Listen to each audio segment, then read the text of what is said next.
now.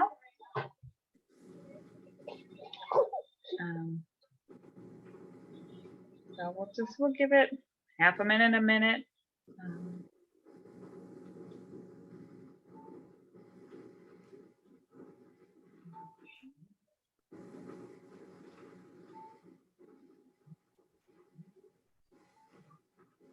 Looks like we're at 6:30. All right. Well, thank you so much. We have Aimee Collins here from the McHenry County Conservation District.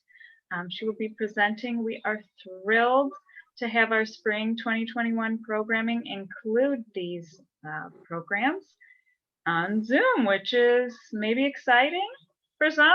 It might be more accessible for people who couldn't come in person. So thank you so much, Aimee, and I will hand it off to you. Great, thank you. So I am the Education Outreach Program Coordinator at McHenry County Conservation District. And before we jump into our tour of McHenry County and some of the spring wildflowers that you can see coming up over the next couple of months, I want to share a little bit of background on the Conservation District, if you're not familiar with our agency. So we're your local conservation agency, and we've been around for 50 years. As of 2021, which is pretty amazing. So a half century of being part of our local communities here in McHenry County. And during that time, we focused on 3 important goals. The first one, to protect land and restore habitat that benefits people, plants, and animals. To date, we've protected more than 25,000 acres of public open space in McHenry County for people to enjoy. We also provide great outdoor recreation opportunities in all seasons. So whether you want to go snowmobiling or cross-country skiing in the winter, or camping or kayaking in the summertime, we've got something for everybody to enjoy outside. And then finally, we do a wide variety of education programs and public events to help people learn about nature right here at home. I'm very pleased to be here with the Fox River Grove Memorial Library tonight to talk about one of our educators' favorite topics in the spring wildflowers. So we're going to take a look at some of what we can see here starting to pop up really in the next week or two and going into the very beginning of June. So I'm going to queue up my presentation here. Oh, Elena, it looks like screen sharing is disabled. Can you turn that on? 1 second, folks.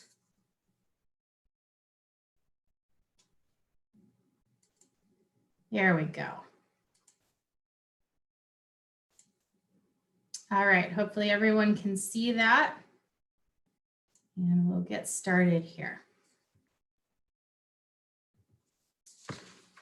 So both McHenry County and the surrounding Chicago region are full of amazing natural areas. We are really blessed to live in a part of the country that has an enormous diversity of outdoor resources around us, especially for such an urbanized area. And in these natural areas this time of year, there's a lot of places that you can go to spot the spring wildflower shows that are about to pop. But we're going to really focus on woodland and savanna species in this presentation today. And that's because we live in a 4-season climate. And in our local ecosystems, the woodland environments and the savanna environments are going to be the places where you see the wildflowers come up first. The prairie ecosystems, the wetland ecosystems are where you're going to see things start to come up later as we move into late spring and into the summer. So that leads me to the question, if I wanted to see wildflowers in the spring, where can I go around the county? Well, I have a handy map for you right here to show you some of the top places where you can go on Conservation District sites to see spring wildflowers. Now, you're going to be able to see these probably even in your local parks, depending on the ecosystem that's available. Definitely our state parks like Viola Bog and Moraine Hills. But there's some hidden gems among the district sites that I want to share with you. And this is the biggest one, Coral Woods. So Coral Woods is just a little bit to the southeast of Marengo. It's a pretty small site, about 800 acres among our larger sites, but it's a sugar maple forest, one of the only sugar maple forests left in McHenry County, in fact. And it has a fantastic trail on it that enables you to see just carpets of wildflowers right from the trail edges in the springtime. a lot of the photos that you're going to see in this presentation are actually taken out at Coral Woods. So if I could recommend any place to go in the next few weeks to check out the flowers blooming, it would be this place. Down in the Marengo area, you can also just go a little bit north of town and you're in Marengo Ridge. We have a couple of woodland trails there where you'll see similar wildflowers to what you'll see at Coral Woods. And then moving up into the northeastern part of the county, a little bit north of McHenry, is Glacial Park. Now, this is our largest conservation area. It's over 3,400 acres in size, miles and miles of trails to explore. But a number of those trails go through oak savannas and oak hickory woodlands, which will have the great environment for those early spring wildflowers to show up. There's a little hidden gem down in Bull Valley called Boger Bog. It actually, I believe, just opened again for the springtime because we close it for snow accessibility in the winter time. And this is a place where you can see some of the wildflowers that really like moist environments, and we'll identify some of those as we go through our presentation tonight. There's some wetland communities there that are pretty rare. So that's a great place to go and check out things like skunk cabbage and other species we'll learn about. South of Woodstock is one of my personal favorite places, Pleasant Valley. This is our second largest conservation area, 2,200 acres, and a great place again for those oak woodland and oak savanna species. And then down in the southeastern corner of the county, we've got 3 sites in pretty close proximity to each other: the Hollows, Pro Triple R, and the Hickory Grove Lions Prairie Marsh Complex. Again, all good places with some nice wooded trails, and Hickory Grove in particular is one of my favorite wildflower spots in that part of the county. It occurs to me I might want to identify one of these words that I keep saying, which is savanna. If you are not familiar with the term savanna before, this is one of our unique local communities here in McHenry County. And you can kind of think about it as the ecosystem that occurs in between a prairie, which is wide open and doesn't really have trees on it, and a woodland, which is going to be a lot more dense and shady, obviously, because it has a lot of trees in it. A savanna is going to have large trees, but they're more spaced apart. There's a much lower understory of plants, so not tall plants or shrubs like you'll see in a forested area. And so there's a nice mix of sun and shade in those communities, which is a great place for spring wildflowers to come up. All right, so show me the flowers, right? That's what we're here for. So let's get into this. Again, the season that we're looking at for spring wildflower shows here in McHenry County is going to start sometimes as early as the last couple of weeks of March if we get a sort of unseasonably warm March, which is certainly not really what's happened this year, it feels like, because we have a March that's a little bit more spot on or colder even than the norm. What we're really going to start to see is the next couple of weeks as we move into the beginning of April, really start to take off in the middle of April, and then that'll proceed into the beginning of June. I've organized our flowers tonight alphabetically, and we're going to look at some of the ID characteristics that'll help you figure out what you're looking at when you're out exploring the springtime. So that takes me to the first 3 that we'll look at, which are called the anemones, and you will hear me probably stumble over that tongue twister a few times tonight. So these are plants that are in the buttercup family, which you can kind of see when you look at the shape of the flower, right? This particular one, rue anemone, is an early bloomer. So you might see this the last couple of weeks of March. I think this year you'll probably start seeing it in the next couple of weeks since it's been chilly. You'll see it bloom all the way through early to mid-June. And it's a wildflower with beautiful small white flowers. And one way that you can tell you're looking at rue anemone is by looking at the underside of the flowers. It's something called the sepals. So if you ever took a plant biology class or maybe had a plant unit in school in a biology class, you might remember what sepals are. But as a reminder, the sepals are the little leafy coating on the outside of the flower bud. So as that leafy coating opens up and the petals of the flowers emerge and unfold into the full flower shape, the sepals sort of end up underneath the flowers, sort of cupping the petals around the base of the stem. So sepals are a very important identification point for anemone species. And in this particular one, you'll see at least 5 sepals underneath the petals, if not a few more. It'll vary. Flowers tend to have 8 petals. On occasion, you can have 9, maybe even 10, or as low as 6. And the leaves are another distinctive point on rue anemone. You can see them in this picture, actually both pictures there. They're sort of lobed. They sort of have a 3-lobed effect, and they come out in a little bit of a whorl, sort of like a swirly pattern around the stem. Now, one that looks very similar to rue anemone is the wood anemone. This is going to bloom April through June. And one way to tell it apart from the rue anemone is by looking at the leaf shape. And you can see, I'll move back to my other slide, see how rounded these leaves are and now how pointed these leaves are. So the wood anemone is really distinctive in terms of its leaves. It's got a similar flower shape, although it's going to have 6 petals instead of 8. And then I'm going to throw in some lookalikes, some trickster plants as we go tonight. These are the imposters. When you're out identifying spring wildflowers, you may come across these and think, I've just seen a wood anemone, but in fact, you might be seeing a false rue anemone. So this little lookalike is pretty easy to mix up with the other two we just looked at. And one of the ways that you can tell you might be looking at the false rue anemone is the time of year. This is going to be the plant that starts blooming ahead of the other two. So you may see it in mid-March, depending on the weather, and it's usually going to stop blooming in May while the other two plants are continuing to bloom into June. Now, another way to look at what kind of plant this is versus the other two anemones is by looking at the number of sepals. Remember, the other anemone species have at least 5 sepals, but maybe more. This one's only going to have 5 no matter what. A little bit tricky. But it's also only going to have 5 petals no matter what. It won't have 8, it won't have 6, it won't have more than that like the other two. And the second one is the structure of the stems and leaves. These stems tend to branch out as they get to the top of the stem and the flowers start to form. And the leaves don't really come out in that whorled pattern. They sort of stick out from either side of the stem. Now, this is one of my very favorite plants. It's called bloodroot, Sanguinaria canadensis. And this is going to be one of our earliest spring bloomers that we see in our woodlands around here. It starts to emerge from the ground usually in late March. It may be coming up right now, but just underneath the surface where we can't quite see it yet. It's a plant that can spread by seeds or by rhizomes, tubers underneath the ground.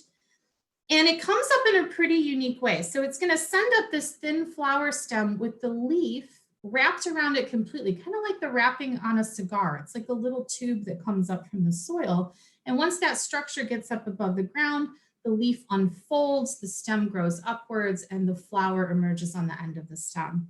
It has a very, very pretty, very delicate flower with a lot of pointy white petals and that beautiful yellow center. The leaf is also very distinct and rounded. It almost kind of looks like a lobed brain sort of shape. I've heard some people say, I'm not sure I see it quite that way, but you might. Now, one of the reasons this has got such a gory name, bloodroot, is actually quite literal. If you were to dig the root of this plant up and cut into it, you're going to find it has this really kind of gross, syrupy, bright red staining sap that comes out of it, hence the name bloodroot. And in this image here to the right, you can see the way those leaves come up sort of cupped around the stem. In this one, they're about halfway unfurled as the flower is starting to form. This is a really great sign that spring is forming. Even if you're still wearing a hat and a coat outside, bloodroot might be coming up, even though it's cold. Moving on to a delightfully named plant called swamp buttercup. This is a member of the buttercup family, obviously. And it grows low in the ground in areas that hold more water in the soil, hence the name swamp buttercup. You're going to see this typically start to bloom in mid-April, maybe late April. It'll continue blooming into June. And it's a cheerful little plant. It's a nice plant to come across if you're in a moist area like a swampy trail section. You're going to see these little bright yellow flowers with 5 petals in this sort of lacy, crumply looking center. And then the leaves are pretty distinct. They have 3 lobes with jagged margins. I think they look a lot like the Italian parsley that we buy in the grocery store. That's how I remember this plant. But this is one of those ones that has a look-alike called creeping buttercup. And you can particularly find creeping buttercup if you go over the border into Lake County or into Cook County. They've got a pretty aggressive invasive problem with this species. So at a glance, it looks an awful lot like swamp buttercup, but you're going to see a ton more of it. And that's really how you know that you're looking at creeping buttercup versus the swamp buttercup. One plant in a growing season can cover 40 square feet of ground. So it's very invasive, highly aggressive. It grows very fast and very large. The other way that you can tell the difference is that the petals of the flowers on creeping buttercup are supposedly more rounded. I will flip up the slides and you can see for yourself. I don't really think it's hugely different. So that might be a tricky identification point, but it's there. It's subtle, but it's there. Moving on to Canada Mayflower. Now, a lot of biologists really love coming across this plant. It's not necessarily one you're going to see, I think, in large quantities around here, but on conservation district sites, you will come across it. So this is a plant that blooms in April, again, on into early summer. And that white structure that you're looking at there is a flower head made of many, many different flowers, about 1/4 inch, very fragrant, small, delicate flowers, making up what's called an inflorescence or a cluster of flowers at the end of the stem. The leaves are pretty distinctive on this plant. You can see them pretty well right here. So they're very deeply sort of marked or trenched. They have a very pointy end. They're kind of wide at the bottoms, and they're going to come up on either side of the stem as the plant grows taller.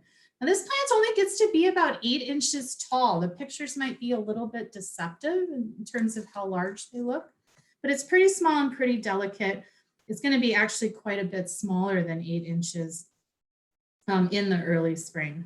One way you can tell you're looking at a Canada Mayflower is by touching the leaves. So the top of the leaves are going to be smooth and kind of shiny and sleek.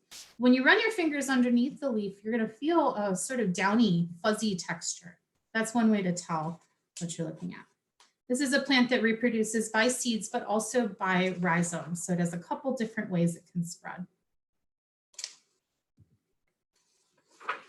Now, I really like this one, and you'll see as we go into the presentation a little deeper tonight that I really enjoy talking about sort of the origin of plants and how they get their names. So this is one of those funny named ones, Leaf Toothwort, which is a plant that gets to be about 10 inches tall. So we're not looking at a particularly tall plant. It's got these long leaves with jagged edges, again, sort of that thistly or almost parsley-like shape. And they're going to appear in whorls again around the stem. They're going to kind of swirl around the stem as it goes up. This is a rhizotomous plant. It can also spread by seeds. And as the flowers start to bloom in April and May, they come straight out from the top of the stem in a cluster in an inflorescence. And those flowers get larger. They open up into 4 petals that kind of look like a lily. And as they grow, they'll actually start to pull the top of this plant over. So it eventually gets sort of a droopy appearance. As the plant ages, you might see some color variations in the petals as well. They could be a little bit of a pale pink or purplish tinge to them, and they have a beautiful fragrance. Once those flowers die back, they form little oblong seed pods, and then those seeds will persist into the fall. Now, here's where that funny name comes from. Number one, the cut leaf. This is pretty simple. If you look at the leaves closely, it looks almost like someone cut the edges with pinking shears, hence the name cut leaf. And then if you were to dig up the root portion and look at the rhizome, you would see protrusions that come off of it that kind of look like maybe a dog tooth or a coyote's tooth. And that's where it gets this, this name toothwort from. So it's really just a case of making observations and coming up with something that resembles the observations as far as the name goes. Here's a field of it, basically, a whole patch of it at Coral Woods in the spring. And this is another one of those funny named ones, Dutchmans Breeches. This blooms in April and May again, and it's pretty hard to mistake this plant once the flowers come out. So first off, look at the leaves on the right here. They have this kind of ferny, feathery appearance. And once the flowers bloom, you're really going to be able to tell it's a Dutchman's Breeches plant. So it gets this name from the shape of the flower, which you can see on the left here. It looks like an upside down pair of billowy pants, kind of like the old Dutch masters wore in their portraits when they were being painted by Rembrandt and so on. And those flowers appear along the stem at the top of the plant, eventually becoming so heavy that it curves the stem downwards. And after a point, it sort of looks like a bunch of pairs of pants hanging on a clothesline. And that's where it got its name. Now, wild geranium is one of our later spring plants. So you're going to see this at the end of April. You're really going to see it take off in May. And I think wild geranium is actually the splash of color that comes into later spring, because you've seen so far a lot of these early spring flowers have pale white or pale pink blooms. Wild geranium's got a pretty distinct purple or sometimes purplish pink flower. It's got 5 rounded petals, so those are pretty distinct. And then the leaves are pretty distinct as well, as you can see on the right here. They have 5 lobes. They're narrow and pointy with jagged edges. Sometimes the tips of them look like they're toothed or forked. Now, this is a pretty big plant. It can get to be 2.5 feet tall. It's a very prolific seeder, so it tends to take over a good amount of area. If you have a favorite place that you know a wild geranium plant is growing in a woods near you, and you come back to visit it over 5 years, if it's able to seed itself, you're going to end up seeing a mass of it, like this picture to the left. And I want to draw your attention to the pictures on the right, because this is a very favorite plant of pollinators like bees and beetles and butterflies. They really love wild geranium. Great plant to put into your yard if you have a shady spot in the back under a tree. And then this picture at the upper right, I want to point out that star-shaped green structure underneath the purple petals. That is the sepal that I mentioned earlier when we were talking about anemones.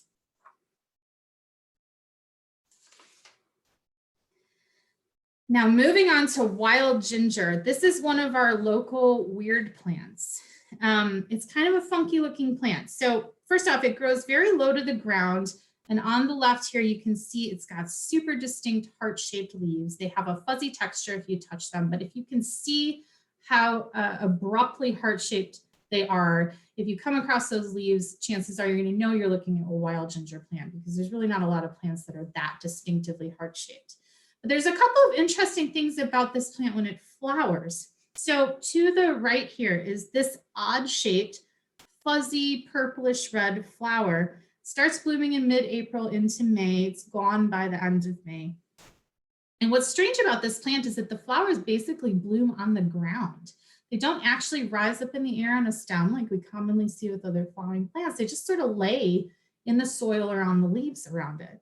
And that's actually a very particular adaptation, because there are beetles and ants that pollinate this plant. And if this plant was to grow up into the air, it would be harder for those non-flying insects to crawl into the flower and do their pollination service. So the plant is adapted by staying low to the ground when it flowers. Kind of an interesting thing.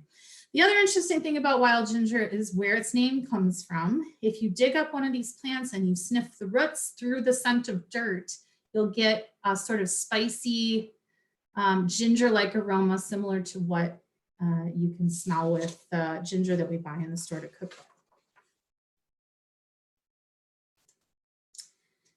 Now, moving on to the hepatica plants. These are also some favorites of plant enthusiasts in the Chicago region. I know many biologists that cite this as one of their very, very favorite springtime plants. And we have 2 kinds of hepatica in McHenry County. They look very similar except for the leaves. And we're going to start here with round loaf hepatica. This is an early spring. You'll see this in the last couple of weeks of March if the weather's warm enough. It blooms through the beginning of May, sometimes into the middle of May. And round loaf hepatica has green or mottled greenish leaves. And they have, as you can see, 3 very distinct lobes. It's sort of like a Mickey Mouse head almost. The name hepatica actually refers to the human liver, which has 3 lobes if we were to take a liver out and take a look at it.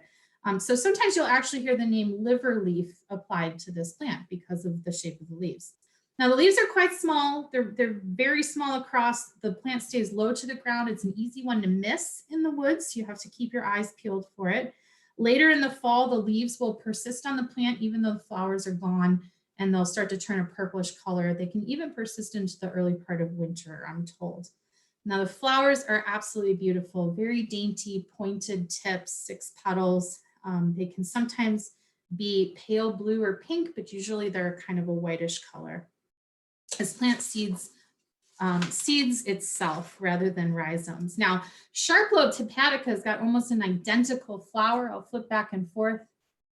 Same kind of flower, but you can tell the difference with the leaves here. They're pointy lobed, even though there's 3 lobes, pointy tips, and they have a different kind of color, sort of like a straight bright green color rather than the mottling. And here we are with another one of our local strange plants. You probably have seen this if you've spent any time in woods in McHenry County, the Jack in the Pulpit plant. I really, really like this plant. And one of the things I like the most about it is that this is a plant that is different pretty much every month that you see it as it's growing.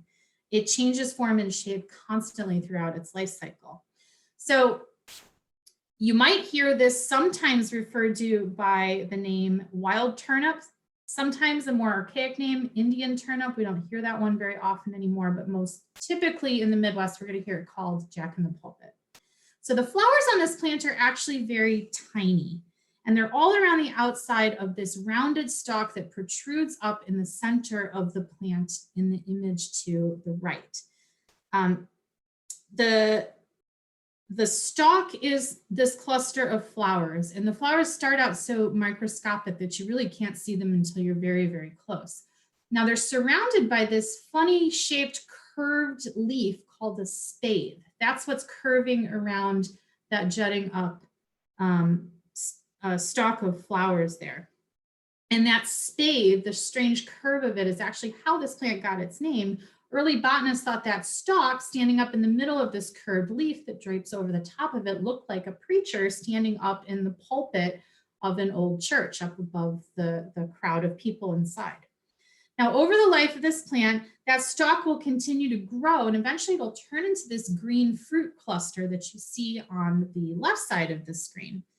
And that will pretty soon be the only part of the plant that's left as the leaves fall back and die, as the spathe curls back and dies. And eventually it's just going to be a stem and this strange looking cluster of fruit. That fruit will turn orange, then it'll turn bright red, and you'll eventually only see a cluster of red berries laying on the ground attached to a withered stem by the time we get to winter. Now, early in the spring, you'll probably see the big leaves of Jack in the Pulpit first before the spathe and the stalk of flowers start to form, which you can see in this picture here. They kind of emerge like an umbrella up over where the pulpit and the stalk form themselves. Now, here's a little bit of ethnobotany about this plant that's pretty interesting. Technically, it's edible, but only if it's properly cooked and dried. And if you don't handle it just the right way, it can be intensely poisonous. So the fresh root of Jack in the Pulpit contains high concentrations of something called calcium oxalate, which burns your digestive tract and potentially puts you into kidney failure or even anaphylactic shock. So not fun at all. However, if you were to collect the roots at just the right time, dry them in just the right way for at least 6 months, and then roast them in just the right way, that removes the problem and you have something that's edible. So Native Americans figured this out ages ago, and many groups across North America where this plant grows actually figured out this process, passed it on among themselves, and reportedly used it to make an edible bread that was not poisonous and tasted like chocolate, supposedly. Now, full disclaimer, don't ever eat this plant. It's just an interesting story about plant toxicity and how people have adapted around it. Hopefully not by trial and error, but most likely by trial or error at some point in history. On to Jacob's Ladder.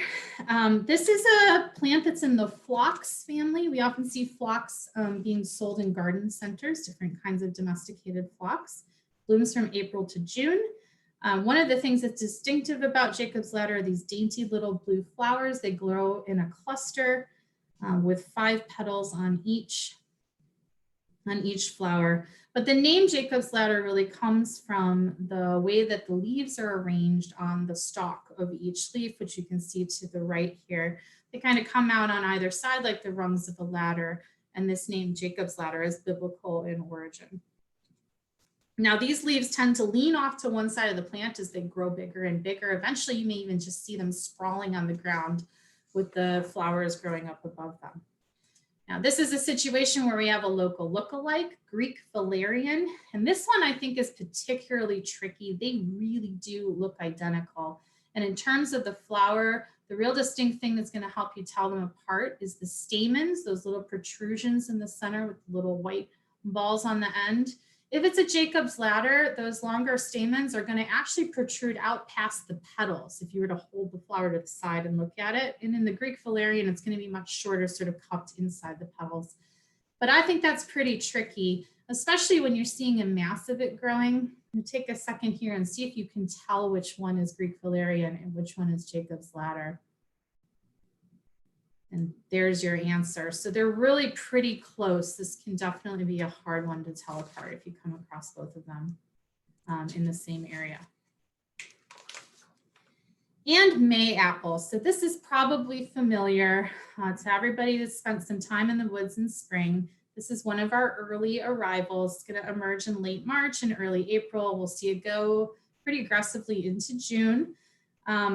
It can grow in very large colonies. So this is one you'll see in big groups as you're out taking a walk in the woods. It pops up from the ground like an umbrella, and then those leaves open up into a true open umbrella shape.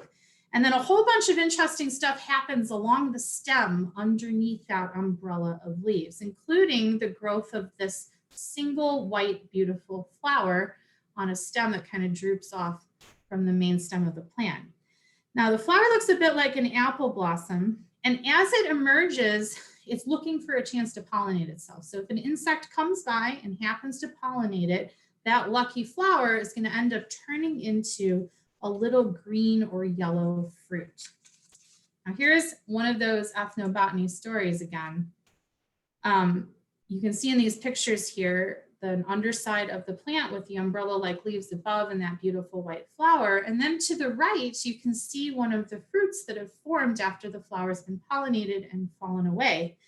But this is one of those strange plants where you can eat certain parts in a certain window of time or using a certain process, and it won't make you sick or kill you. But if you eat another part and get that window of time wrong, you're going to be in big trouble. So specifically where Mayapul is concerned, the entire plant from its roots to its leaves is extremely poisonous, lethally poisonous, in fact. And that includes the unripe green fruit. However, there's a tiny span of time, and I'm talking 24 to 36 to 48 hours, where that fruit will ripen just enough and become just yellow enough that you can actually eat small amounts of it as long as you spit out the seeds. Again, do not do this, not recommended at all, but it is an interesting story about this particular plant. Let's take a quick look at what it looks like when it comes up from the ground. This is one of the things I really like looking for when I'm on my walks in early spring, because it's a sure sign that spring is on its way. And that's what it looks like in a large colony once the flowers start to emerge and the leaves are fully up in their umbrella shape. And on to Woodland Phlox. So this is a common, beautiful flower in our Midwestern woodlands. We might hear it referred to as wild sweet William. It blooms from April to June. It's a plant that gets to be about 1.5 feet tall. One thing that's distinct about them is the stems have a hairy appearance. Sometimes they may look sort of reddish brown instead of green. And the leaves will appear along the stem in pairs. The leaves are pointed and hairy, as you can see in the picture to the right. But one of the things that's really distinct about Woodland Phlox is the way the leaves are arranged around the stem. You can see it almost looks like the leaf ends are clasping or circling the stem, or almost like the stem is growing straight through the leaves. So that's one distinct characteristic to look for. The other one is the beautiful blue flowers. So they appear in a cluster at the top of the plant. They sort of have petals that look like a ping pong paddle almost. They're very narrow at the base. Beautiful blue color, and you're going to see 5 petals on each of those flowers.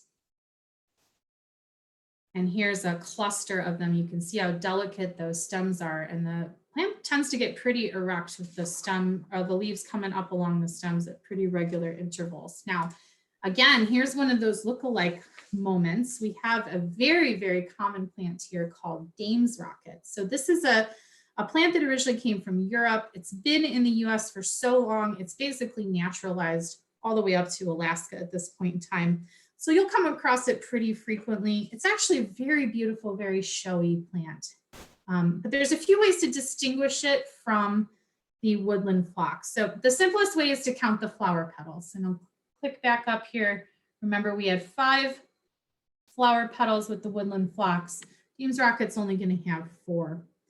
You're going to see more flowers in the clusters of Dame's Rocket, which you can see in the picture to the right here. And again, we'll back up. You can see there's just a lot more space in between the flowers than you'll see in the Dame's Rocket clusters. Dame's Rocket also gets, I think, quite a bit taller.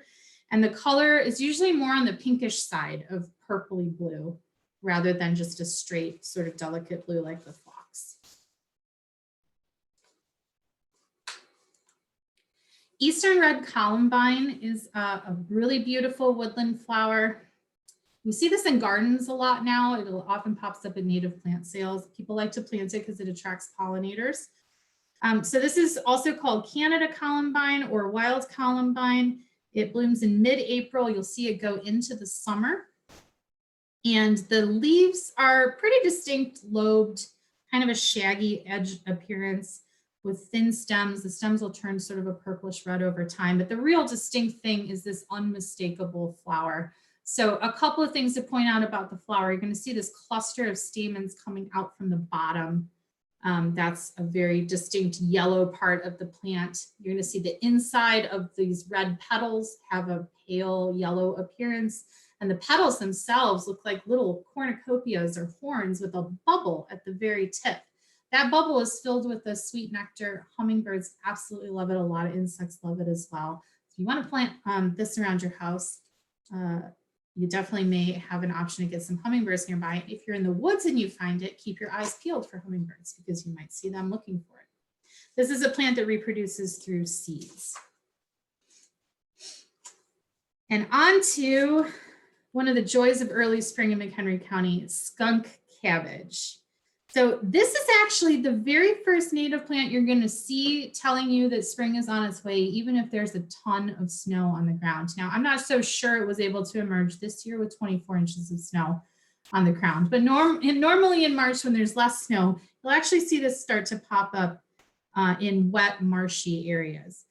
So it's kind of got that funky Jack in the Pulpit appearance. You can see it's got a cluster, like a stalk of flowers in the picture to the left here, and then it's surrounded by that curved leaf protection called a spathe. So it's going to pop up from the ground like that, and as it starts to grow, it'll emerge into this plant that really looks, I think, a lot like Swiss chard in some ways, real deeply veined leaves, bright green color. Now, there's some interesting things about the skunk cabbage's life cycle. The flowers grow from that stalk that's in the center of the red spathes shown to the left, and they'll stick around through the early part of spring, but they start to get smellier and smellier and smellier as the weather warms up. In fact, this plant got its name skunk cabbage because the flowers basically smell like roadkill, like rotting meat. And that's terrible for humans. Not a good experience, but wonderful if you're a fly. And flies are what pollinate this kind of plant. So as the spring progresses, those flowers on that stalk will die off, and what's left behind is one big, weird-looking green pod. It's a fruit with a single seed inside. And then as the summer progresses, that thing starts to turn black, and it starts to get really, really stinky until it's practically impossible to be around it. And that's the way that plant will reproduce itself, by animals that like the smell and taste of that nasty fruit and will carry the seed elsewhere. Now, one of the odd things about skunk cabbage is the way it can regulate its temperature. This is a very unusual characteristic in plants, but this particular plant has mitochondria that can generate their own heat as a byproduct of the plant's own cellular respiration. So basically what that means is that unlike most plants that are sort of dependent on the air temperature for when they're triggered to grow, skunk cabbage can come up in the snow and the cold and regulate the temperature of its leaves and roots through its mitochondria. It's a very strange situation, but it's why it's one of the earliest plants that we see. You'll find this plant in damp and moist areas within woodlands, and it often grows in really big patches that grow pretty prolifically with its seeds, just like that picture. I'm going to clip along here into a beauty-filled plant called Spring Beauty. This is a great one to see at Coral Woods. I'll show you a picture in a second of a great big patch out there. This is a small plant that only gets to be about 6 inches tall. You'll see it from March to May. It's probably starting to come up now. It really likes damp and moist areas. And it's got long leaves that almost look like blades of grass. And then it forms these beautiful clusters of white flowers with 5 petals. And the most distinct part about them is, number one, their gorgeous fragrance. And number 2, sort of a striped pinky kind of look, like a pair of striped pajamas that appears on those petals. Here's a great big patch of them. Apologies, this is not a picture that was taken at Coral Woods, but in another park in our region. So they can grow pretty prolifically by either reseeding themselves or spreading through their rhizomes. Solomon seal is a common native plant. This is Polygonatum biflorum, plain old Solomon seal. There's also a couple different variations, similar species, but we'll focus on this one because this is one of the big ones that you'll see. You may hear it referred to as smooth Solomon seal or great Solomon seal too. Got very distinctive, large branching foliage with deeply veined leaves. The flowers come out along the stem and they sort of droop down like little bells in clusters of 2 or 3, like you can see in the picture to the upper right. And the reason it has this funny name, Solomon seal, again, it's a biblical reference, but it apparently refers to some of the separations or markings on the rhizome or the root, which you can see in the lower right corner here. So those round sort of dotted dark spots on it, apparently to early botanists looked like the ancient Hebrew seal of King Solomon, hence the name Solomon seal. Comes directly from the markings on the root. And here's a great view of how the flowers appear along the bottom of that, those bell-like flowers. Now, as the season progresses, those flowers will actually turn into fruit, dark blue-black fruit. It kind of looks like blueberries, but would not be good to eat. Animals love it. One other thing about Solomon seal is that these branches get really heavy as the fruit develops. And so often you got to look to the ground instead of up in the air to see where the Solomon seal is growing, especially as the spring progresses, because it may be laying flat on the ground. And here we get into, pardon me, the trilliums. So these are one of the absolute spring favorites of many, many people. Wouldn't be spring in the Midwest without talking about trilliums. These show up in high quality woodlands, and in general, their habitat is pretty much in decline in Illinois. So when you find a patch of trilliums, it means you're in a special place with high quality habitat around it. You can look for trilliums blooming from mid-April to the beginning of June. They propagate by seeds as well as rhizomes. And I'm going to talk about just a couple of subspecies that you'll see potentially here in our woodlands in McHenry County. This is the biggest and showiest one. If you come across this, it's a real treat. This is large flowered trillium, sometimes called great white trillium or even wood lily. So you're going to look for large, heavy veined leaves that show up in threes, perfectly spaced, a trifoliate appearance. And then the flower is going to mimic the leaf appearance. It's got 3 petals on it with really deep veining. This one has kind of a waxy appearance and a fairly large flower with fairly broad petals on the flower. There's 1 flower per plant that comes straight up through the center of those 3 leaves. And here you can see what I mean when I say that flower comes up through the center of the leaves. It's really a beautiful sight to see in our woods. It grows up to about 1.5 feet tall. Now there's also another kind of trillium around here called red trillium. This is a rarer site, real special if you find it. I can tell you there are a number of them out at Coral Woods and at Glacial Park as well. So this plant has a few unique other names. One is called wake robin, which refers to the red breast of the robin bird, which shows up in springtime around the time that the red trillium is starting to emerge. or thinking about emerging pretty soon. Another odd one is stinking Benjamin, which refers to the smell of this flower. Again, a very unpleasant smelling sort of rotten meat odor that pollinating insects love, but it's not particularly pleasant for humans. This has a very similar look to the rest of the trilliums. You see that very distinct 3-lobed leaf to the right there, and then it's going to have this deep red to deep purple flower. Now, sometimes those petals can actually stay pretty upright on red trillium, so they don't really peel back and open up like the other trilliums. They look almost more like a tulip bulb, you know, sort of upright rather than open. And then there's the plain old white trillium. Some people call this drooping trillium or declined trillium. You're more likely probably to see this in our woodlands here in McHenry County than the very first white trillium, the large flowered one that I showed you. But again, you're looking for the same general characteristics as all the rest of the trilliums, the 3-part leaves. This one, you're going to have narrower white petals that curve back pretty sharply and a very pronounced sort of curly set of stamens that come out from the center of the flower. Another characteristic about this trillium is that sometimes the flower actually droops down even below the level of the leaves because it tends to extend on a pretty thin stem that starts to get heavy and drooping as the flower grows. Now, I promise we're almost through our list and then we can open it up for some questions if you have them. I just want to share a few more with you. And I hope that these pictures are giving you a great deal of joy as we're waiting for all the color to come back this year.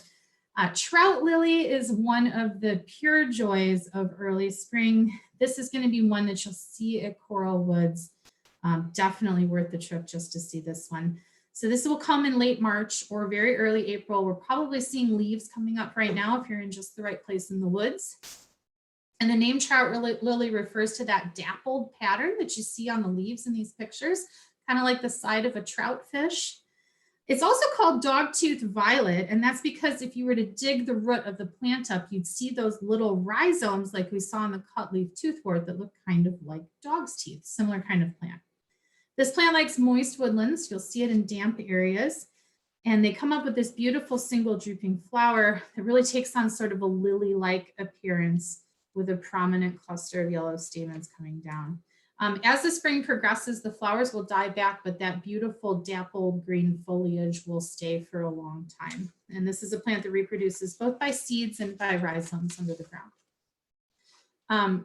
It forms really big colonies. This is a picture of it coming up at Coral Woods. It can grow over quite a large area, and all those plants can be related to each other. So they're spreading by rhizomes. You probably recognize this little guy. You see this everywhere. You might have it in your yard. You might see it around the green spots in the parking lot in your local supermarket or shopping center. We have common blue violets all over Illinois. And in fact, it's our state flower, the common blue violet, Viola Sororia. This is really distinct, 5 petals, fuzzy interior, beautiful purple color, sometimes a bluish color. There can be variations that are white. We have another type of violet that grows in Illinois far more sparingly that's yellow as well. Heart-shaped leaves. This is definitely, I think, one of the real joys of spring coming up. And 2 more for you, the Virginia bluebells. These bloom from mid-April into May. Beautiful color to see in the woods after a long winter. It's a very pretty cornflower blue. And they do look like bluebells, right? You have these drooping clusters of bell-shaped flowers, long, soft, sort of floppy leaves. If you were to touch them, they'd have a very sort of insubstantial, thin feeling on the leaves. This is a favorite of pollinating bees. They love to get up in those tube-shaped flowers. Hummingbirds love them as well. But by late spring, those flowers are gone. They don't last very long, and the foliage and the stems will die back, and the whole plant will basically disappear for the summer and the rest of the year. So this is a short-lived beauty that we get around here just for a short time in the spring. It spreads by rhizomes and by seeds. And here is our last one in our tour of spring wildflowers, the Virginia waterleaf. This is a plant that gets to be about 2 feet tall. You'll see it come out much later in the spring. We're talking late May, early June. Another name for it is Eastern Waterleaf. And this is a plant that has leaves with 5 to 7 lobes, very deep jagged edges. And I want to draw your attention to those pale spots on the leaves, which you can see in the picture on the right. That's why it's named waterleaf. It's got these silvery marks that kind of looks like someone splashed water on top of a wood-topped piece of furniture and it left watermarks behind. It's got a pretty funky flower, which you can see to the left. It's a cluster of flowers with very, very pronounced sort of wild spiky stamens and very upright petals, sort of a stiff appearance. And sometimes those flowers are not white. They may be a pale lavender color. This is one you're going to see in the deeper woods, deeper wooded areas. And that, my friends, is my program for tonight. I'd love to open it up to questions. I'll do my best to answer those if you have any questions about flowers or places to see them in the county.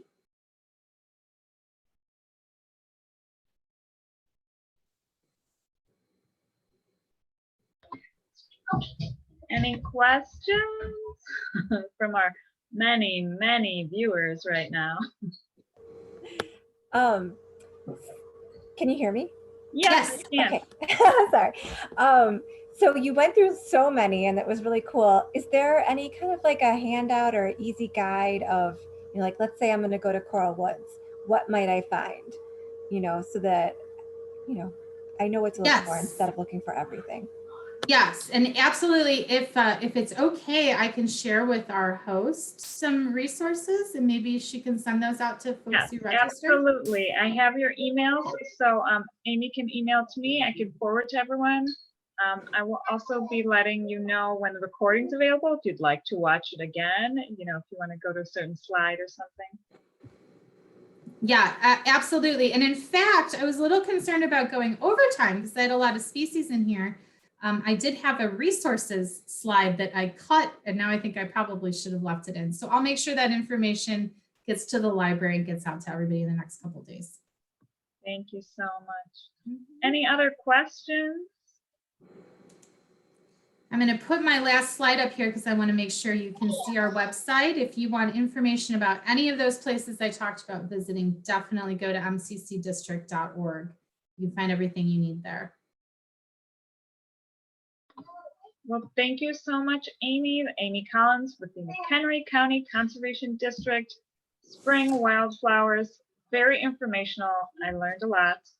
Good. And even just with the map of the nearby locations, I think that's a great place to start for people to go out to look for these wildflowers you've just told us about. We're so close. Any week now, we'll start seeing them come up. So I hope you get out there and enjoy finding some of those treasures. Thank you. Thank you for everyone who participated and for anyone who might be watching this as a recording. Thanks.